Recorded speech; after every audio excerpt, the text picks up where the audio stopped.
Good evening, ladies and gentlemen. It's 5:34 in the evening. I call this whole school meeting to order. Our opening items is to record attendance, and I'm going to do it by zone tonight. Zone 1, your representative is Kedrick Jones. Zone 2, David Bubba Powers. Zone 3, Margaret Moss. Zone 4, Jimmy Courtney. Zone 5, Bill Hoagland.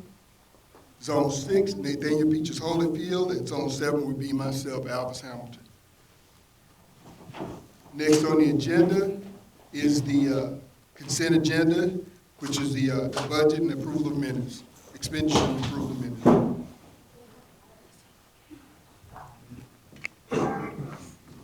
I move that we accept the consent agenda, which includes the approval of minutes and approval of expenditure. Kedrick Jones, second. Been moved by Mrs. Moss, seconded by Ms. Jones, that we accept and approve the consent agenda. Those in favor show by show of hands. And we have a unanimous vote. Next up is the superintendent's report. All right, so typical fashion today, we just have Beryl Henry Elementary School, so Principal Kedrick Jones ready to go with his suit on, looking fresh. Go ahead and come up to the podium. Your awards are already there. I'll take a personal liberty here. Mr. Jones is also in the aspiring superintendent's cohort throughout the entire state of Arkansas. So this past week, he was also at a training where he got to network with other, whether it's principals or central office people across the entire state, whose long-term goal is to be a school superintendent. I just think it's important to validate that, to know that, and to acknowledge that we have a great leader inside of our school district with Mr. Kedrick Jones. Without further ado, Mr. Jones.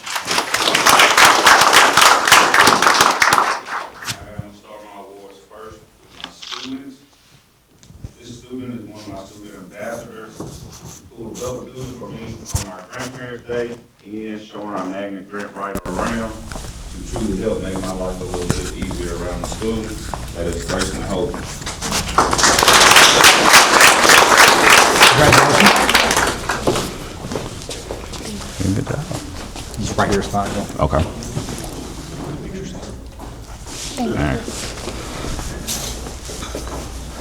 My next student also is one of my student ambassadors that pulled double duty for me on Grandparents' Day.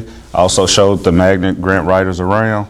Like I said, they truly just made my life easier on that day. That is Sanaa Henry.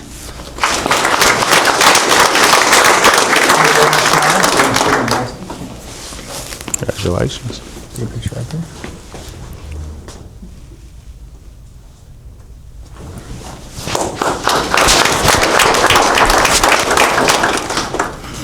My next student, perfect gentleman, willing to always go out of his way to help anyone, staff, student, anybody, is Gunnar Tallman.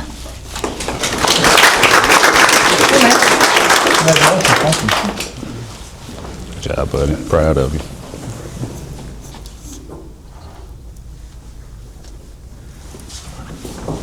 Clap it up for the cowboy hat, man.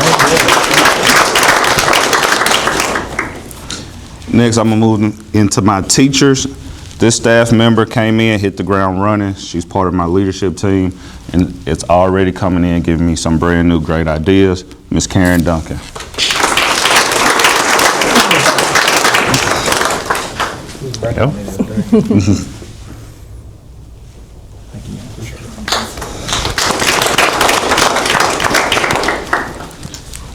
Another teacher I have.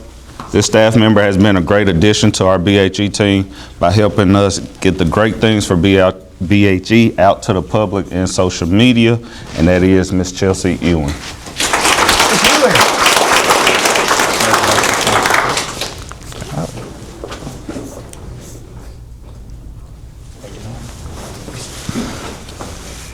This next one is going to go to one of my classified staff members. This staff member really stepped up to help our campus because now we're trying to be a BX3 team. So as soon as we got that initiative, she came in, Ms. Jones, you got to do this, this, and this. I went to the training, come do this. And that is Miss Regina Woodbury. Oh, that sounds right. That sounds right.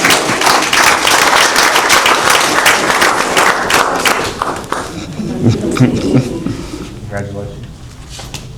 That's pretty good. That's pretty good.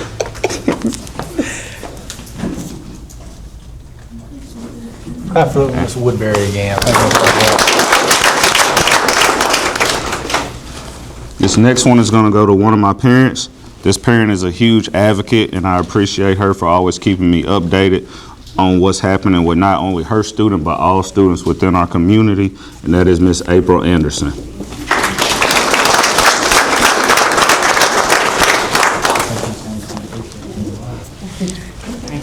Yes, ma'am. Thank you. +1, I'm leaning over. I apologize. The next one I have is for my community partners that I have with me. Huge shout out to Miss Grace and Miss Leeper for always supporting any and everything BHE is doing and being there for all our students.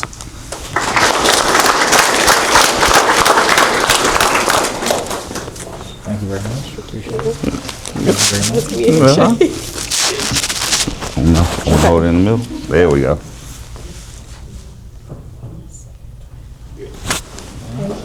Thank y'all.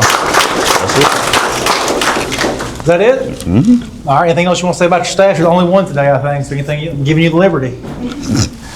Hey, y'all know BHE, I feel like we have one of the greatest staffs. Love my team, love the people I'm doing it with. I really feel like this year is the year. So if you ever just want to stop by, board members, community members, please just come on in. We'll give you a visitor's pass, and I got Graceland here, got Sanaa here to walk you around and show you the great things we're doing at BHE. Thank you, sir. As Mr. Jones goes to his seat, please give him another round of applause. Today is his anniversary.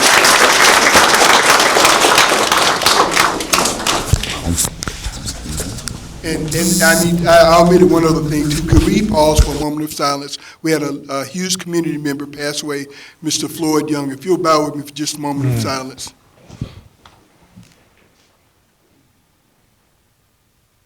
Thank you. Yes, sir. Okay, so you are welcome to stick around. You can stay for the entire board meeting if you would like to, but if you do not want to be here, that is okay. We will have this videoed, and you can see this whenever we get that ready. So we have a few things on here in terms of superintendent updates. I'll be brief, though. A few liberties that I'll take. We have a board member, Mr. Bill Hoagland. Clap it up for Mr. Hoagland really quickly. He's a distinguished board member, just got recognized this past week for at least 25 hours of board service and training. So he's a newer board member with us, but doing a fantastic job. Principal with us for many years, AD, all sorts of things. Coach, do you want to say anything or just keep it moving? Here we go. Okay. Monica Bobo was in the state finals for tennis this year. Fantastic job with her. She also got past the first round of the... I'll give us a second. We're transitioning. Give me a second. So she finished second place in the entire state for 4A, but then she also was in essentially the second round of what tennis still does, which is the individual state overall. That's a great achievement for Monica. Quarterfinals, yeah. Does a great job with tennis, obviously. She puts tons of hours in preparation in it personally, and just has a mechanism around her as a tennis player, so very proud of her. Our boys and girls doubles teams also made the quarters of state for 4A, feel really good about those teams. We have a couple people on the board with a personal connection there, so just liberties that were taken. Mr. Powers, do you have anything you want to say about the tennis program and the season they just had? Well, Putting you on the spot.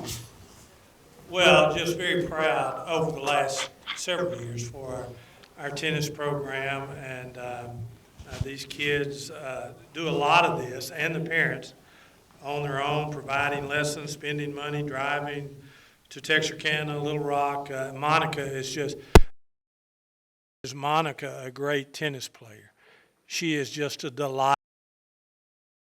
I've been around her during the tennis season because my little girl, a little great granddaughter, great niece, whatever you want to say, she was on the tennis team, played doubles this year. She'll be a senior graduating in May from the Collegiate Academy. And she was so excited when she got her letter jacket last year. And it has meant a lot to all these kids and the success that they have had as a team and individually certainly shows that they aspire for great accomplishments going forward. And very proud of Coach Rhodes. Ricky Rhodes, he got through into this thing, and that may be a bad way to say it, but he got put into it the last minute, and he was there for every drop of it, and I want to thank him and all the parents and the tennis players. All right. Any other comments on general updates for athletics, I guess? Yeah, if I could have just a second, the cross-country team is fairly new to Hope. And Coach Marshall, I asked him to send me something the other day. They've had 7 meets so far. They finished second at DeQueen, third at Genoa, fifth at SAU. The girls have 2 second-place finishes, DeQueen and Genoa, third place finish in Nashville, fifth place at Lakeside. Both teams are making a run at the conference championship. A couple of students, Madeline McLaughlin's had a really good year. She finished 6th at Lakeside, 1st at DeQueen, 3rd at SAU, 2nd in Nashville, 4th at Genoa. As everybody knows, you count points by where you finish as a team. So when she finishes first, that's just one, and it's like golf. You want the low score, not the high score, unlike me in golf. Crystal Ortiz has been a strong runner, Allison Yahas, and Brianna McLaughlin. And then for the guys, Kevin Lozano, Bradley Brown, David Rio Ruiz, Nathan Sanchez. They've all had really high finishes. But they have 3 meets left. I think, what's the date? They have 2 meets left. 7A cross country, October the 27th, and the conference championship is the conference championships, and then November 6th, the 4A state cross country championships, and one of those is usually at Oaklawn. So for a relatively new program that is shorter lived than soccer here by about half, those kids are really doing a great job learning how to participate in cross country. So I'm proud of those folks and Coach Marshall for what he's done in that group. Fantastic. Anybody else for updates from the board perspective, anything that they're seeing across the district they want to highlight before I have a few others?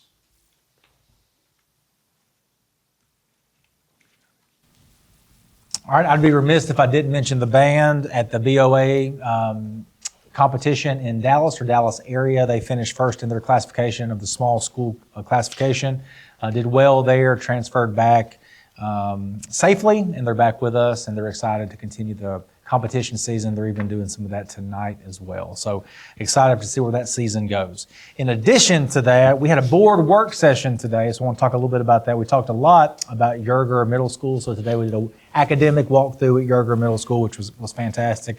But we also had a larger conversation about the first agenda item, action item that you'll see there, which is facilities master plan.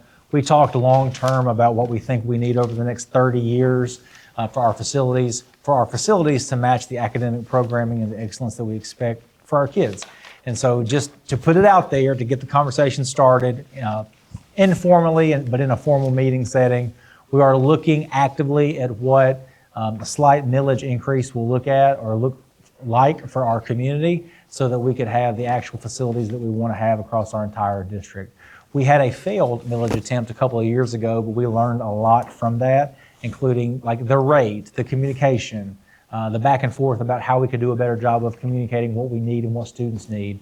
And I was really invigorated and encouraged by the conversation with the board members today about their feelings, their role in the process, and what they would like to see for our students across our district. So just really encouraged there.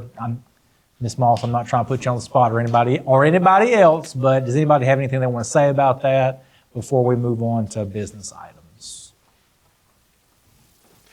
Well, let me just say that first of all, I enjoyed the conversation today with a lot of folks, and there are a great many special things going on here.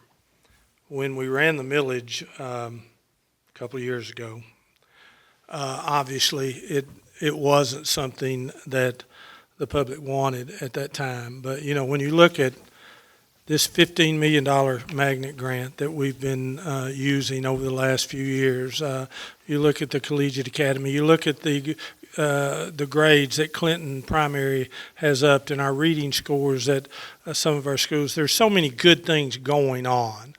There are 235 school districts in the state of Arkansas.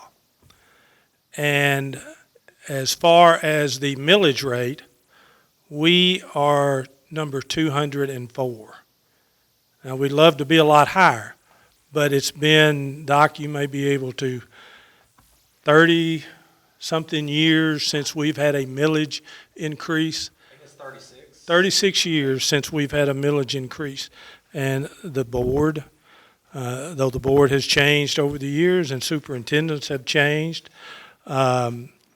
we have done a good job of working with what we have to work with. This is very important because we have big dreams. You know, world-class education is kind of the motto, and we cannot reach that without the community's help. So just speaking as an individual board member, I'm going to obviously lobby for a slight millage increase that will help us with a lot of projects. We toured the Yerger campus today, and I grew up, played basketball over at Yerger, had tons of business through the years over at Yerger, and I told Miss Jones, Miss Moss, whoever would listen to me, for those of you that went to Yerger, have been to Yerger 10 years ago or a year ago, year and a half ago, we have air conditioning over there. A wonderful new floor, wonderful new facilities.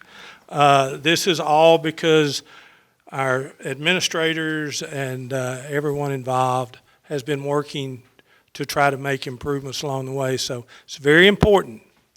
I mean, 235 districts. We are 207, and it's been 36 years. It's time, and it's much needed. So that's just my statement in the beginning, and we have a long way to go, but I wanted to have my 2 cents put in there.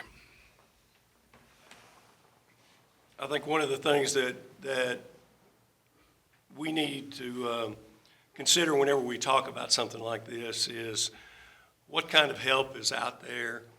And with Warm, Safe, and Dry, there's 2 projects that could bring into the school district a couple of $1 million apiece to redo HVAC throughout the district. When you talk about warm, safe, and dry, there's nobody that doesn't want for their children to be warm, safe, and dry at school. And some of that stuff has been put off for budgetary concerns for too long now. And we have an opportunity to move, to make some improvements, not only aesthetically, but warm, safe, and dry, but also to give our kids, academically, we're giving them access to things that a lot of school districts can't do. We need to also give them access to the facilities that are first rate also. I think the district is on the move. I congratulate the board on the work they've done before I ever got here, and Dr. Crosley for the work he's done. But there's going to come a time after 36 years that you're stretched too thin. And to be able to do the things that our kids deserve and need, a small millage increase is something that the board is looking at strongly, and I hope that we find a way to garner support for that, because I think that our kids deserve that. And of course, obviously, I wouldn't ask anybody to look at that and vote for that without seeing what's going to happen, and that will shortly be coming out as far as what would you do with that increase and where would it go. And those will be flowing shortly. So part of the work session today was to look at that seriously and to talk about how we would like to see some of that strategy for communication. because we want to be an open, transparent group, and what we're trying to do is garner that support because it's the future of our community. So without, committing people's times and things like that, I'll just give you a teaser. We have board members, which I'm very proud of, who are willing to have some community forums, but not just that, more like focus groups internally and externally to hear from patrons about what it is they would like to see inside the millage ask within the overall project list that we already have and have identified.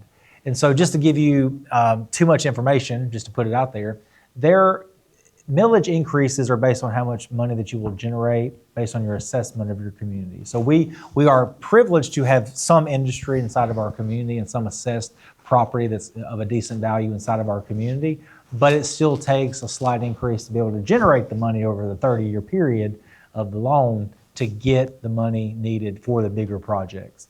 So you could have one district, for example, a Bentonville or something like that, that could do half a mill and generate what we would off of something that's 2, 3, or 4 mills. And that's just how it is and how it operates. So we're number 207 out of 235 districts in terms of millage rate. And so it's something that we're going to continue to fight for and look at. And I just appreciate you all being here as community members. And if you're watching online, thank you for your interest. And board members, again, thank you for your commitment to working for our kids. I want to add one other thing. We have so much to be proud of, and I mentioned, and Bill just talked about, we have an outstanding cross-country team. Dr. Crosley talked about our tennis team. I want to tell you that our Bobcat Clinic, you may not know this, but this is true, is the envy of this state. We can take care of your kids right there on Hope High School's campus. The Collegiate Academy, and I'm sure most of you know this, and this is not hyperbole whatsoever, is the envy of this state. And we are headed in the right direction, and we need a little help. And this is something that we can, if we can get this passed. And again, Hope High School, I'm a very proud Hope High School graduate, and Hope High School could use your help. We're not asking for the moon. We're going to ask for a small increase. Again, when the small schools that border us have much superior millage rates than we do, and we are 200 and whatever it was, 7th, it was 5th or 7th, 207th out of 235. It's time for us to ask this community for some help, and we would appreciate that help. I'll go one step further. Unlike the other board members here, I haven't had the privilege of growing up in Hope. I'm an immigrant, if you will. I came from another city, and by default worked for the police department. I ended up in Hope. All of the children that grew up in my household went to Hope High School, graduated, have grandchildren in my household now who will graduate from Hope High School. So I believe that if we invest in our children, make sure that they have what they need, give it to our community, we'd have a better generation of kids. And again, my children and my children graduated, grandchildren will graduate unless something happens to me along the way. But I just believe that we need to support this city, this county, and our school district. Thank you. And one more thing, we are not perfect. We know that. But each one of us sitting here, along with Dr. Crosley, his administrators, we have a lot of things that need to be done. And we by no means are holding ourselves up to be perfect. But this would be a huge help for Hope High School, all the schools in our district, and but there have been plenty of things that you all, and we certainly, are proud of, and we'll solicit your support. I think it's important when what Bubba said that kind of just skipped over is that there is something for every school campus in this proposal. You see everything, there won't be a school that's left off of it. So, or a campus that's left off of it. And I think that's the way you ought to go about things, is that every kid in the district deserves all we can give them. All right. Any other comments? All right, I appreciate that. We're about to get into business, but I wanted, by the time this comes out, we'll also be getting some information out about the Athletic Hall of Fame. And so we have 2 representatives on here that participated as selection members and also one that happens to be a new inductee. So just to give you the list, we have as new inductees for the 25-26 school year. Last time we did this was 1993. So it's kind of a big deal that we're getting that off the ground again. We have, and pardon me, I may solicit some help from some of you guys on the board who know some of these folks more intimately. But C.J. Ellis, who was an athlete with us, Jamie Godwin, also an all-state athlete with us, Jaden Symington, who was an all-state cheer representative with us, Ronnie Powell, who I still hear great stories about. Same thing for Dee Dee Holyfield. Ricky Rhodes, who I had no idea was as slick on the football field as he was. Peaches was telling me all the stories about Ricky Rhodes. Ronald Stewart, who's an alum of Yerger High School back in the day. Heard wonderful stories about him and his post-graduation life. And then one of our own, Mr. Bubba Powers and Randy Wright, both for their contribution as athletes and who had a fantastic regional, statewide TV and radio, I think, show talking about statewide football and obviously Bobcat football as well. So clap it up for those inductees and especially for, and Coach Bradford's in the audience as well. He also served on the committee, did a great job with that. Tony McLean, who also is the communications director, served on that committee as well. Just could not have been more pleased with that process. It's a laborious process to get something like that off the ground, but I'm very pleased with our district and how we handled that. So, Mr. Powers, you'll have plenty of time to talk about this, but any thoughts? I just want to say one quick thing to you and Coach Bradford and Mr. Courtney and Steve Lance. I hadn't come that close to bawling out in a long time. Very kind words, and it meant a lot to me, and I appreciate your hard work, and I'm just proud to be a Hope Bobcat. You did get choked up. Well, I said ball. Okay. I just want to make it on the record. You deserve did choke up. I did. You deserved it, and then you were unanimous about it. All right, any comments about Athletic Hall of Fame? All right, going once, going twice. So next up is our new business, which on starters is the facilities master plan. Right, so this is not anything related to millage directly. This is about the facilities master plan in general, right? So this is something we do every 3 years. Part of the annual report to the public also includes our facilities master plan updates. So that's what this is. You'll see a master list there that has 1, 2, 3, 4, 5, 6, 7, 8 projects that in general we would like to tackle. We are not obligated to any of them. We have to see if we'll get funded for any of them.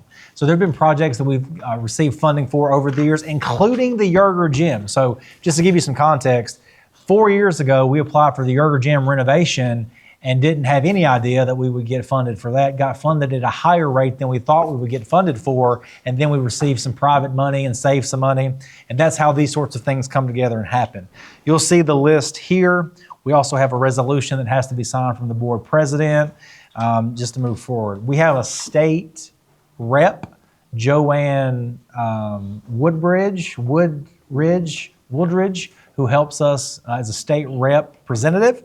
Maurice Henry has done a lot of fabulous work with this. So what we need right now is just approval to move forward, sign the resolution, and see if the state will fund us for any warm, safe, and dry or space expansion. You'll see HVAC replacement, you'll see secure vestibules, you'll see high school renovations, you'll see auditorium renovations.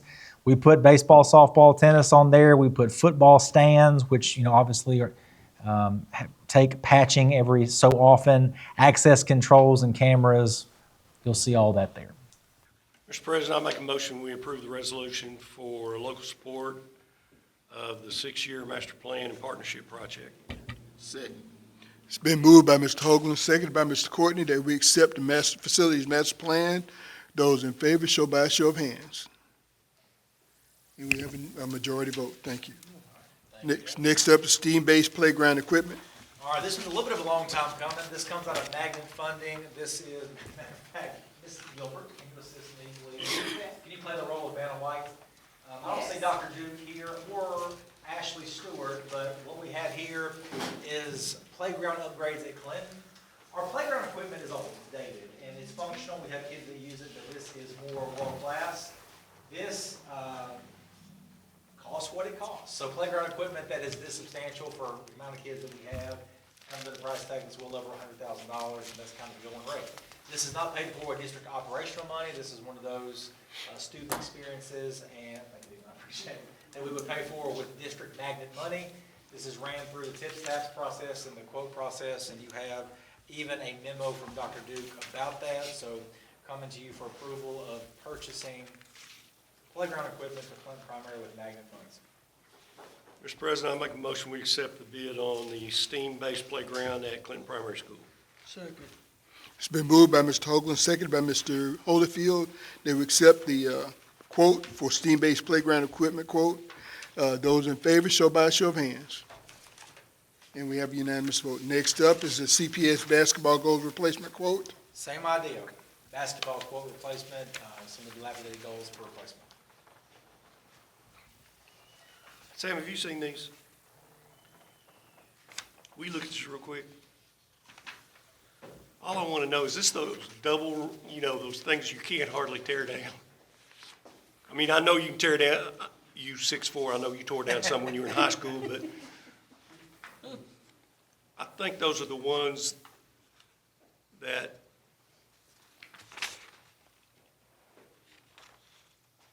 I don't know if we have any kids at Clinton Duncan yet, but those won't be the only kids playing on them if they're up. The fan-shaped steel, they should be coming down for the cost of them.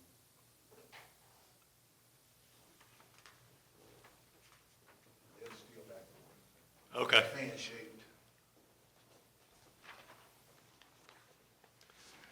Well,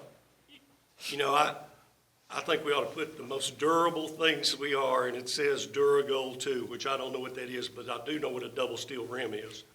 And that's outdoor play basketball with the steel chain net. So, Mr. President, I'd make a motion we approve using magnet funds for the CPS goals. Margaret Moss, second. It's been moved by Mr. Hoagland, seconded by Ms. Moss, that we accept a quote for the CPS basketball goal replacement. Those in favor, show by a show of hands. And we have unanimous vote. So what we'll make sure that we do is we'll have that follow-up conversation with the vendor to make sure they live up to their name, that they are indeed durable for student use, but also any community use, and we'll follow. Because that's going to, Now, these will replace the goals that they're at the end of each court, Yes. or at the end of the court. At Clinton. Okay. Oh, the goals out on the playground. Yeah. Playground, yes, sir. I'm sorry, I had something else we talked about. We got new goals at your. No, I know, I was thinking about the height and I was thinking about something we talked about earlier today. Next up is the high school windscreen fencing quote. So this is kind of twofold, just to give you the full context of it. This is the upgrade for the windscreen on the Agri side. So we did the Planning and Zoning Commission meeting a year and a half ago, I guess. One of the minor concerns from the Planning and Zoning Commission, because it's on the front side of the Strong Edition, was to have some sightline impediment so that no one could see animals at any given time if there are animals in the barn area. So what this is, it encompasses that area around the barn, including the backside. If you had people who would go into the track area, they would not also be able to look inside to that barn area as well.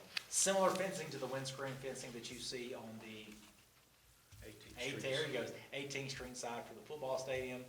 We believe this is going to be high quality and work well. I reserve the right to be wrong, but we feel pretty good that this is going to meet the need of the Planning and Zoning Commission and everybody else.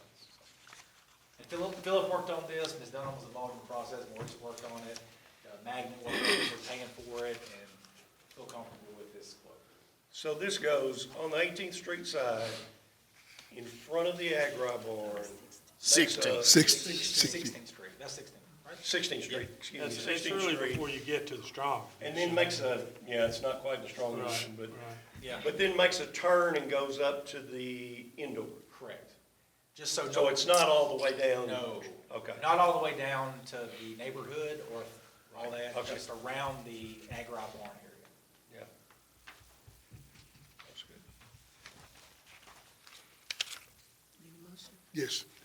I move that we accept the bid for windscreen fencing for Hope High School.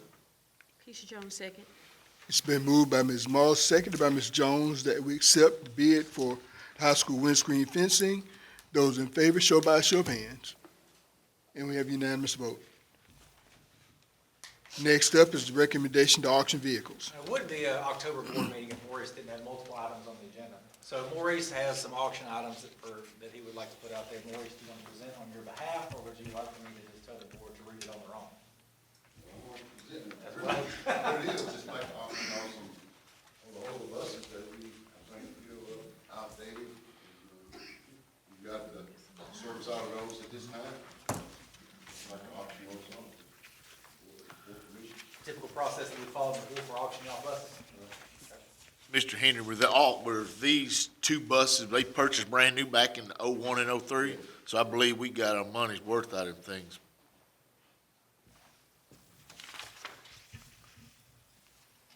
Would you agree? Yes, sir. a little bit. Oh, I'd hope so. I will make the motion to allow Mr. Henry to go forward with the auction of the vehicles presented. Second. Been moved by Mr. Powers, seconded by Mr. Courtney, that we give Mr. Henry authorization to go ahead and auction those vehicles. Those in favor, show by a show of hands. And we have unanimous vote. Next up is the other business, and that's facilities rental request. So we have two. One is for Hammond Stadium and one is for multiple gymnasiums we have across the district. I do want to have a brief conversation about the follow-up and process for this, because we didn't quite do that inside of our board work session today, but I'm kind of starting the process of following up on it. So let's go ahead and take Jasmine Bishop's, the first one for Hope Youth Basketball. They have to work, any organization that requests has to work in coordination with the principal, with the AD, and with the facilities director. It has been to the chain of command and approved. There's not just carte blanche given if there's a school activity or a school function that flies in the face of that. One of the recent conversations that I've been having that I would like some just general input on is about, are we going to charge or not? So 2 years ago, maybe 3 at this point, we had a larger conversation with Coach Bradford was a part of that, Coach Turner, myself, the attorney that services our district also, had a larger conversation about how do we want to change anything at all. And we changed some of the language around who's a civic organization, who would be exempt from all sorts of things. We are a public institution and we want to provide that service while also not being quote unquote taken advantage of as a public institution, not losing money, all those sorts of things. Having liability insurance, liability coverage, all that. So I just want to have an open conversation with you guys about that, while also having the decisions about these two facilities rental requests. So I guess we could take them however we want to take them. One is for youth basketball, and the other one is for a football camp on the 15th at Hammond Stadium with Omega Psi Phi. Both of which we participated before, neither of which we have charged before because we've considered those to be a public good / civic group or our students benefiting from it. We've talked about this recently twofold. Do we charge, do we not charge? If we're not charging, then do we have a separate form for youth league or youth sports, like a football, like a basketball? We had not, as of date, charged Wildcat football, and now hope, Wildcat football for Saturday and practices and all that at Hammond Stadium. Do we then charge youth basketball? There seems to be some incongruity there. So that's all I got on it. I mean, all my people are in approval of these facilities rental requests, but since we are seeing them as a board, I would like your take on it to give me some guidance going forward. So I'm at your leisure. Two separate items to approve and discuss however you see fit. I'm just curious about, are these groups making money from using the facility? So I think there are cases where there is an entry fee that would be charged, and then that would go to continuing the league or whatever else. So, and Mr. Courtney, who has historically worked with the Wildcat Football League, might want to talk about this a little bit more intimately. But if there's can you just talk about that? You get Yeah, the question. so whenever I was over the football and I helped start up the basketball, you know, there was a registration fee, and then they, collected I guess a gate fee, and a lot of that money goes, and I'm sure Coach Bradford can attest to this, and Coach Holden down there, a lot of that money goes to pay a lot of referees. Referees, I wish we could find people that would volunteer their time to ref these youth games, but they don't. And just like high school refs have gotten expensive, they've gotten expensive for youth football too. I think some of the youth sports is getting ridiculous what they're charging to be referees. So when you say, do they make money? They are making some money to help sustain the program. Update equipment, like in football, we provide, at the time, and they still do now, they provide the helmets, the shoulder pads, everything. The only thing a parent has to buy is the football pants, which is not Not even this year. 50, oh, they're Not even this year, no. So things have changed since I was over it. And then basketball, I think they're making some changes in basketball too. They're going to a lot more of these customized jerseys to where they're getting the names put on them and the kids get to keep them. So, of course, those costs go up.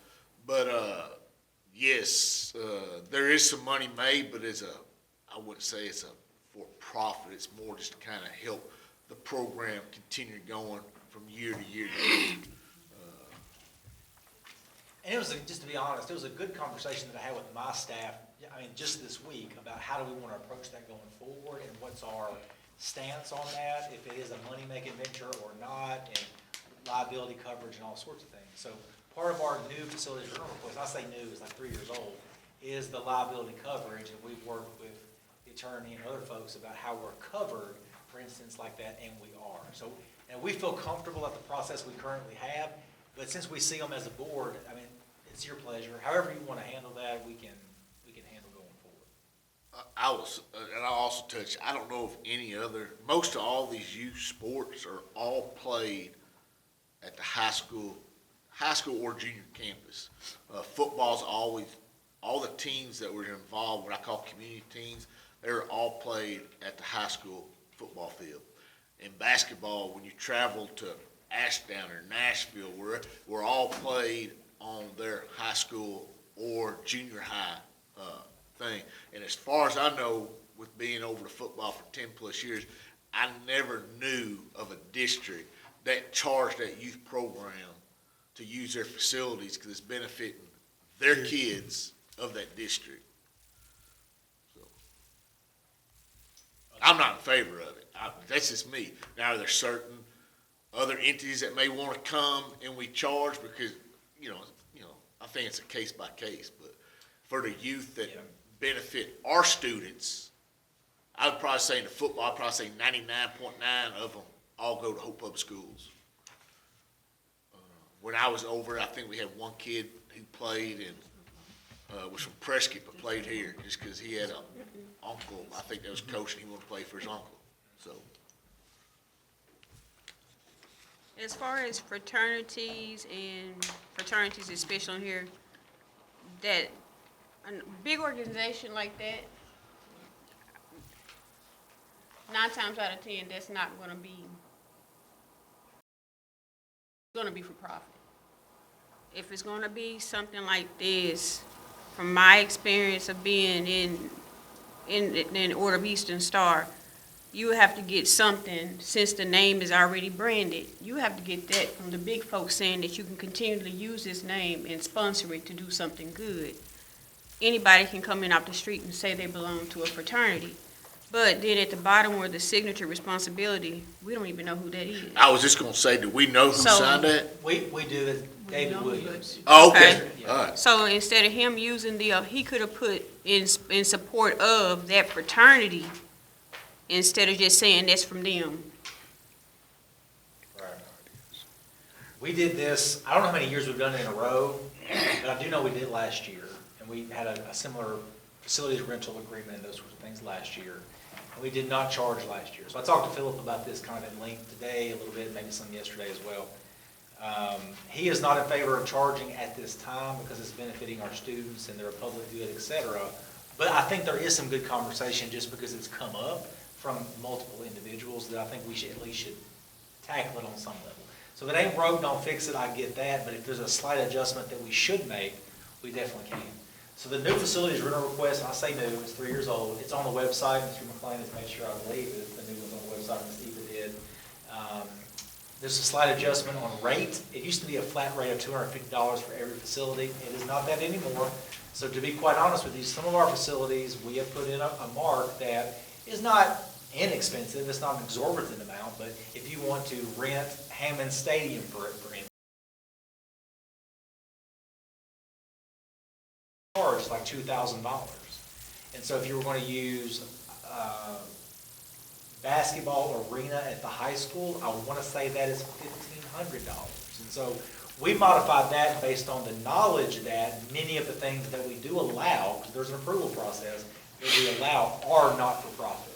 So there have been requests that have been denied or even never get to you because it may have had a for-profit tone to it. So I'm just putting that out there too. So some of this, it never even gets to you because it's not beneficial for our community, potentially. My thoughts on it, I haven't thought too much about it until tonight, is I'm fairly comfortable with what we're doing.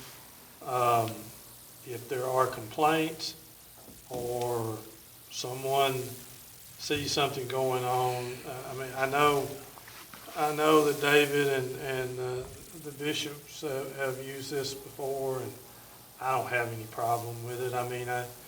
I know when I drive by Hammond Stadium on Saturday mornings sometime, there's a whole lot of, folks there watching their little ones, and, I think it's, I'm good with it. I'll just stop right there and say that. We can always revisit this. And as far as Omega Psi Phi, they are sponsoring our boys. I won't say a club, but mentorship for our boys here in the whole public schools. So I don't see any problem with Omega Psi Phi.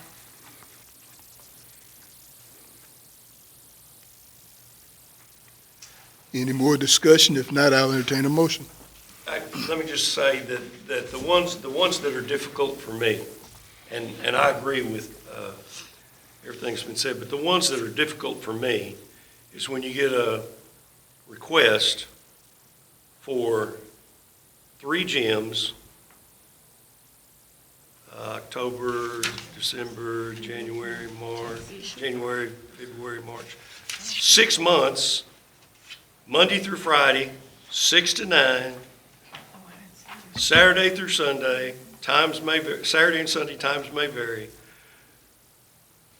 And I know that they have to work through Philip, but as basketball season approaches, say lots of things, weather, all kinds of things, can affect what time the high school, junior high, you got 3 gyms, only 2 of them are really suitable for varsity and junior high basketball. You've got 7th grade, 8th grade, 9th grade teams, a junior varsity team, a varsity team, and girls and boys. That's 10 teams that we're asking to use 2 gyms. So these kind are hard for me to look at and say, oh yeah, all those times that'd be fine. I just don't believe all those times will be fine for our kids.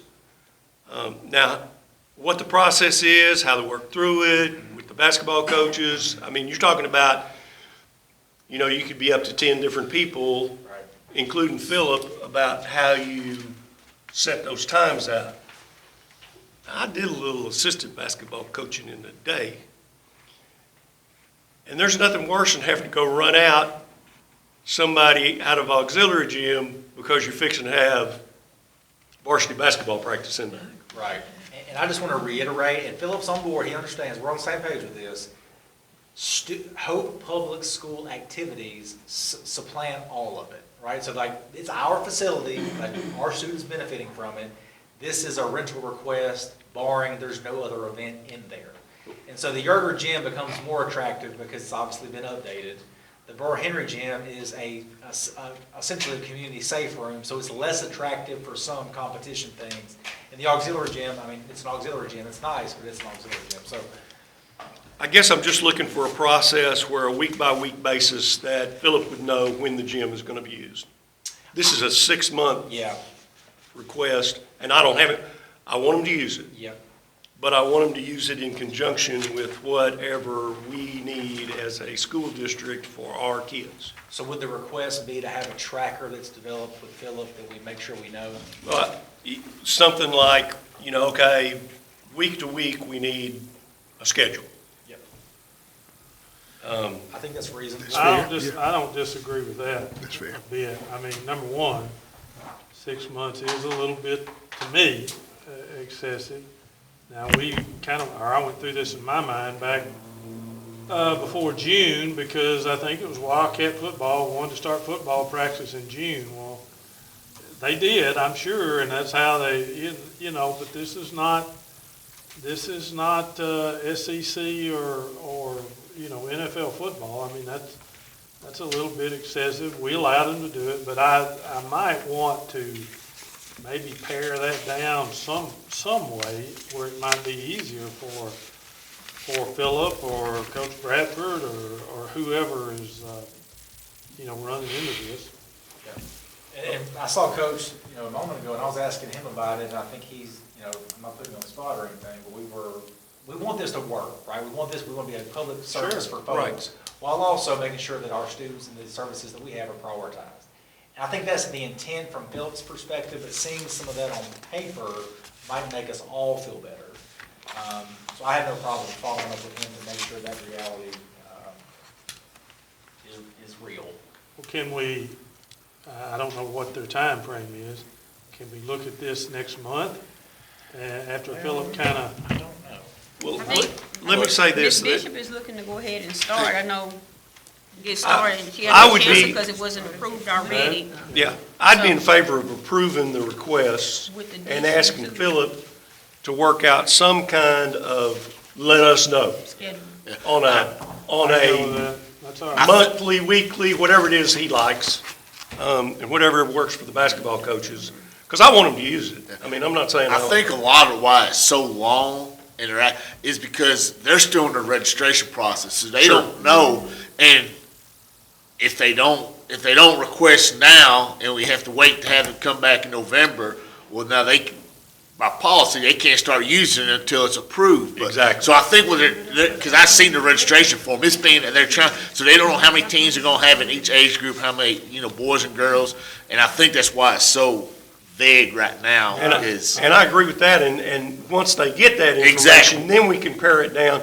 But if the people who are running the basketball programs at the schools have a heads up on when they want to use it, they can say, well, that's not going to be possible right there. We got a game that night from 6 to 9, and we just soon you not be in the auxiliary gym on a game night for us. Well, that's enough about that. I have a quick question, just for my knowledge. For the people who rent, like if we have questions like now, do they usually not come? That's not in our practice to require. I think it would be a good practice to do. So I'm not trying to throw a monkey wrench in No, this no, whole I'm thing. just for my knowledge. It hasn't been our practice. Some have chosen to. I've not required them to come just because I get a good understanding of what the request actually is. There's another way that we could approach this long-term, and I'm not trying to mess up the whole process here. We could have this just to be an administration approval process and it never come to you just because it's a business item that we have on our board agenda right here. We have it on there because some of those conversations in a community our size may come to you anyway, like this person's trying to rent the gym, like, it's just a natural connection, because probably, I'm trying to be clairvoyant here, you'll probably call me anyway, I'd imagine, to say, did you get a request from this person called me, did we get a request, is it approved or not? So this is almost like one of those stopgap measures that I think is good for transparency. I'm fine either way. If you don't even want to deal with it or see them, I could just do the approval process like we do for Oh, no, I'm not A&E. saying that. I was just saying, just in case we had questions about Right, it. yeah. I think they should probably come. I mean, it would look good if they did. That's just for me. I think for me too. So otherwise, I'm just on the hook answering all these questions that I hope I know the answers to. Correct. I do agree with what you just touched. I think there's certain things that we've done for over the last 15, 20 years that we've, like the Brotherhood of Folk when they host their basketball, or Kiwanis and Lions Club. I think there's things that, it's just me as a board member, I don't think I need to approve. I think we pay you and Philip and whoever the campus principals are pretty enough money to make that decision, yes or no. But now new things or things that you think, I think yes. Well, what's that line? I don't, I think it's best to kind of leave it like it is. I think leave it like it is too, in case something go on, we would be And I aware think of it. requesting, Tie it up for requiring 30 minutes the on it. people to come if they can, I think would be good practice too, correct? Okay, I'll push for that in the future. And plus, we get a chance to put a face with the I name. think all that's smart. I think all that is very smart. All right, Mr. President, I would make the motion that we approve both facility rental requests that have been presented to the board tonight. Keisha Jones, second. Okay, it's been moved by Mr. Powers, seconded by Ms. Jones, that we approve the facilities rental request. Those in favor, show by a show of hands.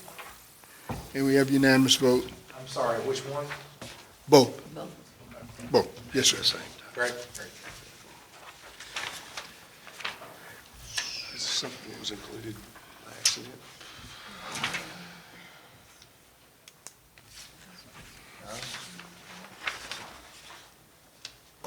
Are we ready? Are we ready, Doc? Yep. Next up is the personal action, and that's the amended contract language of athletic trainer language to sports medicine first aid. Yep, so we're gonna go a little bit out of order here, just Yes, sir. because. Yeah, a little bit out of order, just because that's, we have people in the audience. We'll do this one first. So amended contract language for athletic trainer language to sports medicine first aid. The way this is gonna flow, and been in contact with Philip as the AD, with the athletic trainer / sports medicine employee that we have, and also the attorney. The way that we're gonna handle this is to have an amendment to the language and then take that to PPC. So my plan is to talk to PPC in the next regularly scheduled board meet, or PPC meeting, I think that's the fourth, first Wednesday, I think it's the 4th of November. And then if they vote to approve, it kind of move forward there, but it'd be a board rec that would go to PPC, and this is a simple thing. And I'm just gonna be very transparent and blunt with you. There is and I did not know this existed until about 3 weeks ago. There is a athletic trainer board that is not sanctioned by anybody with credentialing or licensure with sports medicine or teacher licensure. Our person who has been working in sports medicine and first aid and all the things that they do has this literally the same teacher licensure, educator licensure that the president of that organization has, okay? And so there is a tagline in an email or a directory where he was given like, who is your athletic trainer, right? And so our person who's doing sports medicine, athletic trainer related things was the person that we put in for our school district. Well, that approval board took issue with the fact that there wasn't an actual master's degree in athletic training to do all the associated fields. Well, our person has the same credentialing as the president of the actual organization and also is an experienced EMT and emergency responder, first aid trained, all the things. And so the recommendation, which is per the decree from this board to fix this issue, and I talked to them on the phone and working with our legal team, is to just change that language, and then I'll go talk to PPC about all the things I just talked to you about. It's a very simple issue around language that just makes everybody copacetic. So the language would be sports medicine first aid and just not say athletic trainer on there, and there would still be a teacher coach on their contract. So it's a teacher coach contract anyway, but there's language on one of the stipend pieces that says athletic trainer attached to it. The services that are being provided are very much athletic trainer-esque, but that language will be trained to sports medicine first aid. I guess this was about a decade, maybe 6 years or a decade ago, something like that. There was some requirements around athletic trainer that was changed, similar to OT and PT, where master's and doctoral degrees are required to do athletic training. I think it's a little prohibitive of people who would be in that field, and as you know, it's taken us 3 years to find someone good to fill that role, and the person that we have now wants to do the role, and kids seem to like her, and the staff seem to like her, and so we'd like to keep that as a reality. Just as a little background on this organization that's not sanctioned by anybody. When I was AD, I got a letter from them saying that we were calling our student managers athletic trainers, which we did. I mean, they said, you can't do that. So we changed the wording to managers and never heard anything else from them. But that's a little bit of the nitpicking that this organization has done. And I know who did that. I know who did this. To me, it's a mountain out of a molehill. My question would be, since this is my first year here, or first on an amendment, since she's, who he or she is not certified, is the pay gonna stay the same, and what is he on a contract? So this person is certified in all the angles to be certified as a coach, as a extended contract employee to do all the things related to that extended contract for coaching, very much doing those roles. It's the matter of that licensure board, which is not associated with teachers at all, around athletic training. But the licensure is literally the same licensure that the actual president of the organization has. I just find that to be so telling and interesting. So the way that this works, it really is a smooth process. One of the good things about Learns, I guess, is just how we can communicate. I like to think that we communicate well between PPC and superintendent anyway. We don't always agree, but we tend to work together pretty well. This is one of those things where this can be a board resolution that goes to PPC. PPC, I'm sure we'll have some back and forth about it, talk about it for a little while, hopefully get to a good place, and then make that actual adjustment this year. If not, it could be an adjustment next year. Either way, we're covered under the law to be fine. This is just a matter of transparency and cleanup language that I wanted you to be aware of for this board meeting today. So is there a personnel policy committee, or? PPC, right. That's what that is? Yeah, Okay, so that's what, okay. PPC would be the certified personnel policy committee this would go to. Because their contract is technically under teacher coach, because that's what they're called, teacher coach. So would the pay stay the same as the previous? Pay would stay the same, and the language of that would be more inclusive to be what we actually need. Because that language of athletic trainer is what we've used, kind of like Coach Hoagland was talking about. We've used it in different ways to promote what we're trying to do from the training standpoint. But really what it is sports medicine and first aid. That's really what we're talking about here, is sports medicine. And if everybody's okay with the language of sports medicine and the difference between that and athletic trainer, I still to this day cannot figure out. So just more than anything, a matter of wording. For this, yes, for this board that is not sanctioned by anyone but themselves, but we will play ball and be a good partner. So you want a resolution? What do you want, a recommendation? A board action from you guys as a board action resolution to send to PPC for their review in November. So, Mr. President, I'm gonna cop out on this one. So moved. Second. We'll get that right, Tommy. Okay, so it has been moved by Mr. Hoagland and seconded by Mr. Courtney that we accept the amended contract language to carry to PPC for approval and then to bring back forth to the board in November. Actually, at that point, it would be approved. Approved. But we can talk about it again. Negative. No. You can let us know. No. Just let us know. No, we need So to know. just Yeah, I'll bring it. I'll make Just- sure it's on the updates. yes. Okay. Those in favor, show by show of hands. Yes. I say. And those opposed have the same right. So we have a vote of 6-1, motion carries. Okay. Yes. Again, this is the out of order piece. So the October board personnel packet. Yes. That's really straightforward. On the personnel packet, if you'd like to go to executive, obviously we have an executive room now. So if you would like to go to executive, you can. But if not, if there's no specific conversation about that, I'll entertain, if you want, the board chair can entertain a motion. Yes, it was included with the, yes. Pleasure of the board. I don't Yes. have any personally, I don't have any problems with personnel packet. I would say, I would move to approve the personnel packet presented to the board. Second. Okay, it's been moved by Mr. Powers, seconded by Ms. Moss, that we accept the October personnel packet as presented. Those in favor show by a show of hands. And we have unanimous vote.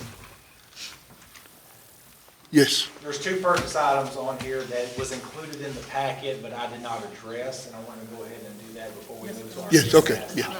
I knew it was included. So Dina's still here, good, I love it. The fact that you put your work now, Dina. So Dina's got a request, and the request is for Reliance. Ms. Eva should put that in the mailed packet as well. So she got multiple quotes from Reliance, Amco, Supreme, and MA South. And so Dina, do you want to talk about the convection steamer and kind of your vision for how we would use funds for that? Well, we've got one at primary, one at high school, and they're probably, I know, over 10 years old, and they're just giving out. So I need to replace them. Steamer makes our vegetables and stuff so much healthier because we don't cook away all of the vitamins and minerals. So it's a matter of replacing what I already have. So we're gonna have a bunch of that this year, so. Got a lot of things we need to work on. I probably replaced all this stuff, I don't know, 10 to 15 years ago. So now it's coming back and, they're giving out, wearing out, and I'm spending more on maintenance than I could just going on and replace. So you got the money? Yes, sir, I do. I thought that was a legitimate question. But there are 4 quotes, you got 4 quotes. The quote that she is requesting is for Reliance. The top one. The top quote, yeah. $50,421.60 for 2 steamers. You want to see?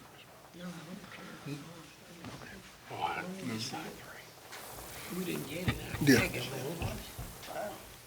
It's on the digital package. Yeah. Mr. President, I would make the motion that we approve the, I was hoping we could make Dina sweat a little bit more, but I'll second it. Dina doesn't deserve to sweat. That I would make the motion that we approve the motion of the Reliance, what is it, Dina? Steamer. Steamers? Second. Okay, it's been moved by Mr. Powers, seconded by Mr. Hoagland, that we accept the approval of the purchase of steamers for the cafeteria. Those in favor show by a show of hands. And we have unanimous vote. All right, and the last purchase, which is a product of front back printing, so I apologize, is the Maurice's last request. Almost let you off the hook too early. Our open gate purchases, so we're working out a process still. Yerger Middle School has embraced the open gates and their process and how they're doing it. They need another one, so we budgeted just one for them now. We have the money with the safety grant together to purchase some more. So they have one at that front entrance. They need one, I mean, they really do, on the back At the side. bus drop. At the bus drop, exactly. So this would allow them to have that. I feel really good about that. Talked to Coach Turner, Maryland, feel great about that. So that's one. The other is just a functional need that I've assessed. I've talked to Coach Bradford and Ms. Dunham and Maurice about this as well. We have 2 at the high school now, front entry. Then we have one on the back side, which obviously can be portable like you see out there, for the MAC area. But the most logical place to not have to move one all the time is the actual student entry down that long hallway. So the request that you'll see there is from the 2 more open gates to allow us at that 7 through 12 mark to not only have it for special events like board meetings and football games and basketball games, but to be permanent physical, they can be transported too, but 3 at the high school based on entry and exit and flow, and then 2 at Yerger based on entry, exit, and flow. This will allow us to have 5 total. You know, the reason we didn't do 5 total to begin with was just budgetary constraints, like wondering about budgetary constraints. But we do have the money to pay for this with the safety money, and we decided that we would like to go ahead and do so. Make a motion to, to accept the, was it $40,496 for the open gate? Been moved by Mr. Courtney, seconded by Ms. Moss, that we accept the bid for $40,496.04 for the open gate equipment. Those in favor, show by show of hands. And we have unanimous vote. Last, So I wonder if it would be beneficial to have a short recess to kind of transition and then Yes, sir. start our employee hearing after that short recess. yes, sir. So we need a motion to do so. Yes, sir. Need a motion, take a short recess. Second. It's been moved by Mr. Powers, seconded by Mr. Courtney, that we take a short recess to transition. Those in favor, show by show of hands. And we are on break.